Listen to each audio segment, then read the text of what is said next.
Qu'est-ce qui vous amène à moi, Florian? Si je viens vous voir, c'est parce que ça fonctionne pas. Je vois qu'avec ma femme, ça recommence comme avant, à chaque fois. Le lendemain du mariage, ça va mal. Ça fait quand même 14 mariages. Alors bon, je sais qu'au niveau de trouver une compagne, ça y a pas de souci, mais j'aimerais bien tenir plus longtemps, moi. À chaque fois, je fais ma demande en mariage, tout se passe très bien et le lendemain, boum, c'est terminé. Alors financièrement, à chaque fois, louer le domaine de la butte infernale, c'est le patron qui est content. Mais moi, au niveau des sous-sous, j'ai plus un rond. Ah oui, forcément, mais qu'est-ce que vous faites pour entretenir votre couple et la continuité de votre union? Et comment ça? Vous voulez dire que faut l'entretenir après la relation? Bah, vous faites quelque chose quand même avec votre femme. Vous entretenez la flamme. Comment ça, l'entretenir, la flamme? Mais enfin, il faut aller voir la chaîne de Florian Gard. Qu'est-ce que vous attendez? La chaîne de Florian Gard? Mais oui, il serait temps.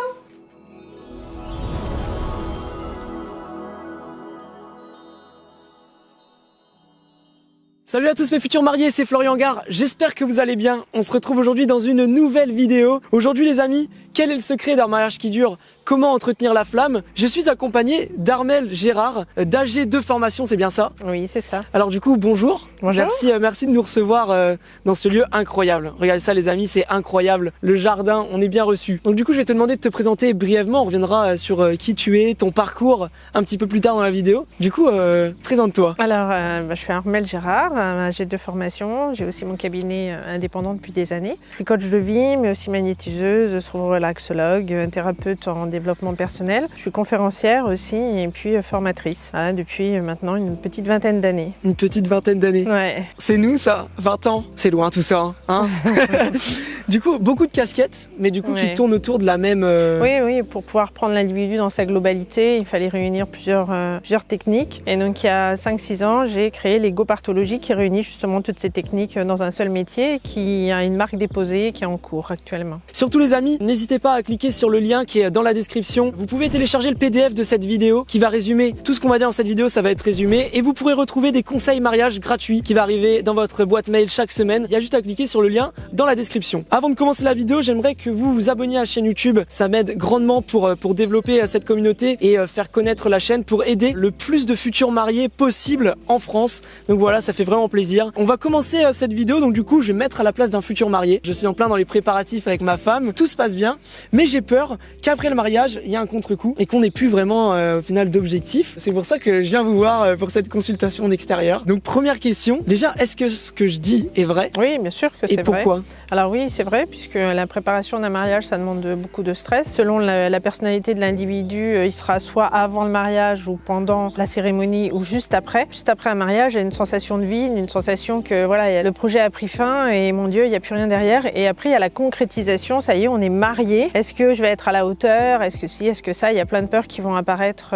selon, pareil, les personnalités, l'individu, les caractères, les comportements, etc. D'accord, ok. Faut-il que je pense d'ores et déjà à l'après-mariage du coup? Pendant les préparatifs de mon mariage, est-ce qu'il faut que je pense à quel objectif je vais me fixer, quel projet je vais faire avec ma femme après? Ouais, c'est toujours important de pouvoir aller se projeter beaucoup plus loin. Il y a toujours cette sensation, comme je disais tout à l'heure, de vide après. Donc avoir des projets, au moins toujours un après. Après, la projection des objectifs, il faut que ce soit aussi individuel, chacun pour soi. Et après, forcément, des projets communs, c'est le but, sinon on se marie pas. Et de voir aussi les peurs qui peuvent arriver juste après. Et donc les appréhender aussi, ça c'est important. Parce qu'on peut avoir la peur que l'habitude arrive, peur de la routine, peur de ne pas être à la hauteur, peur d'être envahi par l'autre, peur de la perversité aussi. Et c'est bien d'avoir des projets pour pouvoir justement être plus serein, être plus cool le jour du mariage et avoir l'avenir. Ça, c'est hyper important. Ok, d'accord. J'ai une autre question. Que faut-il faire après le mariage pour que notre couple perdure dans le temps? Il faut avoir conscience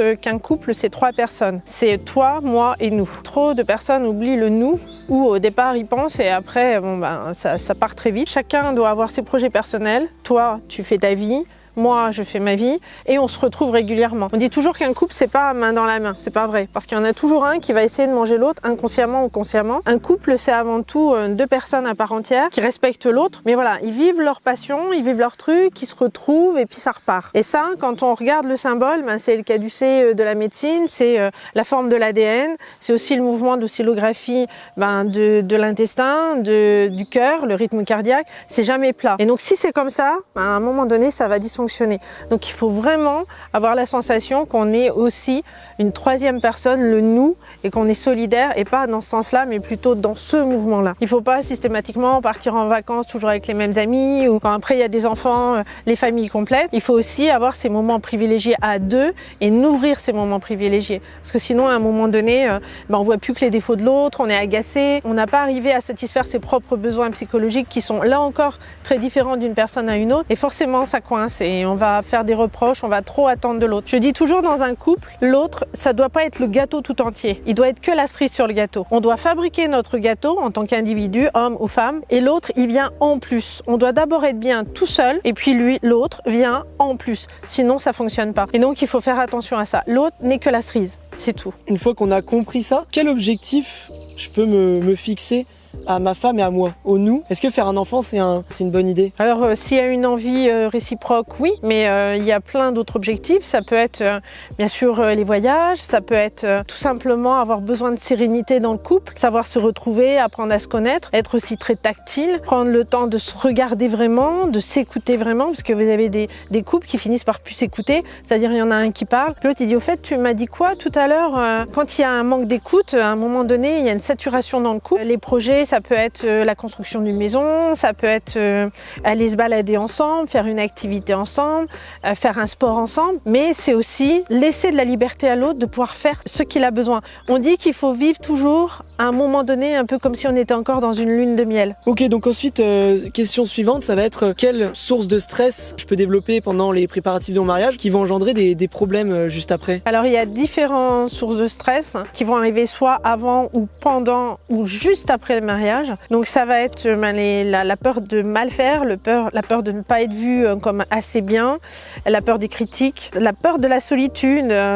Vous venez d'une famille nombreuse et vous allez vous retrouver avec un partenaire ou une partenaire qui va peut-être rentrer tard le soir. Est-ce que je vais pas m'ennuyer? Est-ce que je vais arriver à me retrouver seule avec moi-même? La peur de l'impatience aussi. J'attends qu'elle vienne vers moi, elle vient pas. J'attends que lui vienne vers moi et il vient pas. Et là, c'est vraiment des sources d'embêtement derrière. Vous avez aussi la peur de l'envahissement, la peur de l'enfermement. On est dans parfois de la perversité, on s'en rend pas compte, c'est parfois inconscient, mais on est aussi dans je suis enfermée dans mon couple, j'ai l'impression de plus être libre, alors qu'il y a l'autre ne donne peut-être pas l'interdiction de faire. La personne, elle peut se frustrer elle-même en disant maintenant je peux pas me permettre d'aller quelque part ou de retrouver mes amis parce que ça le fait pas, je peux pas la laisser ou le laisser tout seul. Il y a la peur du manque, la peur de la trahison, ça bien sûr, avec derrière on fouille le portable, on fouille les poches, la peur du changement. Parce qu'on passe d'un état à un autre, on devient marié, c'est concret. Peut-on aller voir une personne, une coach de vie et est-ce qu'on peut y aller? Oui, mais bien sûr qu'on peut y aller. Mais il n'y a pas de déshonneur à aller voir une personne comme ça. On peut aller voir une coach de vie, on peut aller voir un thérapeute qui fait même de la thérapie brève du trauma. Moi, c'est ce que je fais parfois quand il y a des traumatismes suite à des choses qui ont été mal vécues dans l'enfance ou juste avant le mariage et puis qui remontent après coup. Il peut y avoir plein de choses à régler, bien sûr, à travers un thérapeute. L'égopartologue aussi peut régler tout ça puisqu'il a plein de casquettes. De toute façon, c'est pas on peut, c'est il faut aller voir un thérapeute quand ça va pas. Parce faut pas attendre. On n'est pas au courant de tout ça en vrai. Enfin moi je découvre tout ce qu'ils disent dans cette vidéo quand même. On vient de naître. Il faut pas oublier qu'on va voir un thérapeute parce qu'on n'est pas bien, supposons. Trop souvent, les gens ils arrivent et disent ouais moi je viens vous voir parce que je suis pas bien. Par exemple, je suis aussi magnétiseuse, on va me dire je viens vous voir parce que j'ai un problème de santé. Ok. Et là on fait le tour parce que j'ai toujours quand on vient voir un thérapeute, on va d'abord retirer la première pelure de l'oignon. Et d'abord, on énonce rarement le vrai problème. Et puis, le thérapeute est habilité, a fait des formations, a fait des études pour justement aider l'autre à retirer toutes les pelures d'oignon et arriver enfin au vrai problème. Et ça, c'est hyper important d'arriver au vrai problème. Et les 3/4 du temps, il y a des problèmes de couple aujourd'hui. Est-ce que tu es tenu au secret professionnel? Ah ben oui, bien sûr. Un homme qui vient, qui me raconte tout ce qui va pas, je vais pas aller dire à sa femme, tiens, au fait, votre mari est venu, il m'a dit ça. Non. Et parfois, c'est même compliqué parce que ça arrive quand il y a malheureusement des problèmes de couple à recevoir le mari, la femme, la maîtresse ou l'amant. Ah ouais? Alors, ce qu'il faut faire attention en tant que thérapeute, Mais c'est ils sont pas au courant que vous parfois, au même endroit? parfois, ils le sont pas. Donc, il faut faire attention quand tu as compris ça, de pas les mettre à la suite dans les rendez-vous. Ah ouais? Bah oui. Je vois bien la scène dans la salle d'attente, les trois, il y en a deux qui savent. Ouais. Du coup, petite question supplémentaire, à quoi faut-il faire attention au sein du couple? Alors, il faut faire attention à pas passer son temps à se plaindre, que ce soit de petits maux du corps ou tous les jours on a mal quelque part, parce que ça peut user l'autre, de voir toujours sa partenaire ou son partenaire en souffrance. Et puis, il faut faire attention aussi à toutes les négations qu'on peut émettre. Quelqu'un qui dirait « Oh, j'en ai marre, je suis fatiguée, ça va jamais, je me sens seule, tu rentres trop tard. » Enfin, toutes ces plaintes qui font qu'on voit l'autre de façon négative. Et ça, c'est vraiment très, très compliqué au fil du temps. Et ça peut donner l'envie à l'autre d'aller voir ailleurs. De dire « Oh, mais c'est peut-être plus simple avec une autre personne. » Il est sans arrêt négatif ou elle est sans arrêt dans la plainte. Et ça, il faut vraiment y faire attention. D'accord. C'est intéressant, on pourrait en parler pendant des heures, hein, je pense. Oui, Ouais. il y a tellement à dire. Ok, très bien. Et du coup, ça rejoint à la question d'après. Quelle est la chose... Alors ça, c'est la petite signature de la chaîne. À chaque vidéo, je pose la question. Quelle est la chose la plus extraordinaire que tu aies vue? Et il y en a plein. Après, il y a une anecdote qui m'a beaucoup amusée. C'est qu'il y avait un homme qui avait très très peur de se marier. Sa femme a dit qu'il était invité à un anniversaire et elle lui avait programmé tout le mariage. Elle lui avait fait signer les papiers, s'en était pas rendu compte. Et il s'est retrouvé à son propre mariage le samedi. Alors il disait « Ah bonjour, vous êtes là aussi pour l'anniversaire ?» etc. Tout le monde savait qu'il n'était pas au courant. Il s'est retrouvé devant le maire. Ah oui, bon. C'est un peu chier, je trouve. Ben, en fait, il a été super content.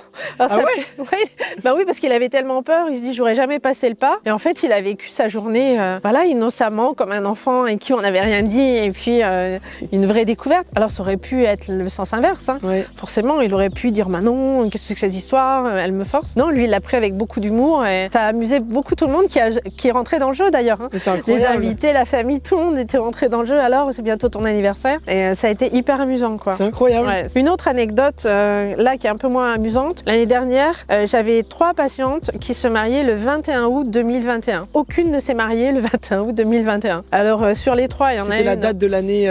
Ben non, voilà, ça résonnait, je pense, le 21 août. Ils avaient fait des préparatifs. Il y en a une, ça faisait 4-5 ans qu'elle attendait ce mariage. Elle était euphorique. Et puis, arrivée là, elle s'est rendue compte que elle aimait plus vraiment son mari, que c'était peut-être pas avec lui qu'elle voulait se marier.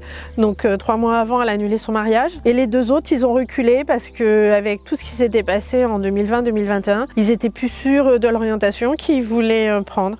Alors, je pense que les 2 autres vont finir par se marier à un moment donné. Mais 21 août 2021, ça, je m'en rappellerai. Hein. Alors, ne vous mariez jamais un 21 août. Tu t'étais présenté brièvement au début. Qu'est-ce que tu peux rajouter d'autre? Ton parcours, comment t'as fait? Où est-ce qu'on peut te retrouver? Alors, moi, je suis du milieu médical à l'origine. Suite à des gros ennuis de santé, il y a 20 ans, j'ai bifurqué, j'ai écouté ma mission de vie, j'ai écouté mes envies. J'ai fait un énorme travail sur moi et j'ai commencé par le magnétisme et puis après, j'ai fait différents masters. J'ai fait de la sophrologie analytique et après, j'ai fait des masters en coaching, en développement personnel, en thérapie de couple. J'ai fait aussi des études de personnalité et puis j'ai continué et après, je suis quelqu'un qui lit beaucoup, qui est passionné par l'être humain et par tout son fonctionnement. Donc, ce qui m'a beaucoup intéressé, c'est tout ce qui est la loi de l'attraction, le pouvoir du subconscient, tous les pouvoirs qu'on peut avoir et qu'on n'utilise pas. Et puis, je les ai réunis il y a 6 ans dans une formation, puisque je suis aussi formatrice avec un institut de formation qui s'appelle AG2 Formation, où là, j'ai mis en place des formations sur l'égoparthologie. On peut me retrouver avec différents stages. Je fais aussi bien le stage sur l'hypersensibilité, en faire un hyper pouvoir, sur l'énéagramme, qui est un stage sur la personnalité, découvrir qui on est vraiment. Je fais aussi des formations pour devenir thérapeute, entre autres égoparthologue et bientôt, là, au mois d'octobre, une nouvelle formation sur tout ce qui est métamédecine, l'épigénétique. Je fais des stages aussi bien-être, sur la sylvothérapie, sur... on peut parler de plein de choses, quoi. C'est mais où est-ce divers qu'on sur peut les te émotions. retrouver en mode par mail, sur internet? Alors, ouais, j'ai un site internet, AG2 Formation. Je suis aussi sur Facebook, Armelle Gérard, tout simplement. Sur Instagram, AG2 Formation. Les amis, je vous invite à cliquer sur le lien qui se trouve dans la description. Le premier, vous cliquez, vous rentrez votre mail, c'est gratuit, vous allez recevoir dans votre boîte mail un petit document PDF qui va résumer tout ce qu'on a dit aujourd'hui et vous recevrez également des conseils mariage gratuitement, ça n'engage à rien, cliquez et allez-y à fond. Armelle Gérard, AG2 Formation, merci à toi, Merci à toi aussi. de nous avoir reçu le soleil. Ouais. Le soleil est là pour cette fin de La vidéo. lumière est là. Le soleil, incroyable. Ouais. Ça veut dire quoi ça? C'est la réussite. C'est la ça. réussite de cette vidéo. Bien sûr, c'est le Cette soleil. vidéo va faire percer la chaîne, je le dis. Je le dis. Les amis, je vous invite à vous abonner à la chaîne YouTube, activer la cloche et à mettre un pouce en l'air. Je vous invite également à commenter la vidéo pour me dire ce que vous en avez pensé. Est-ce que vous voulez voir sur la chaîne, et également partager cette vidéo pour aider tous les futurs mariés de France. Nous, on se retrouve la semaine prochaine. Merci à toi. Avec plaisir. Merci Et à la semaine toi. prochaine. Ouais. C'était avec plaisir. Avec C'était le plaisir. soleil, avec tout C'était ça. avec plaisir, le soleil, C'est merci à magique. toi également. Nous deux, toi et moi là. Nous trois, c'était avec ton mari ou ta femme. On se retrouve vendredi prochain à 18h, soit à l'heure, ça rime, et ciao, et ciao.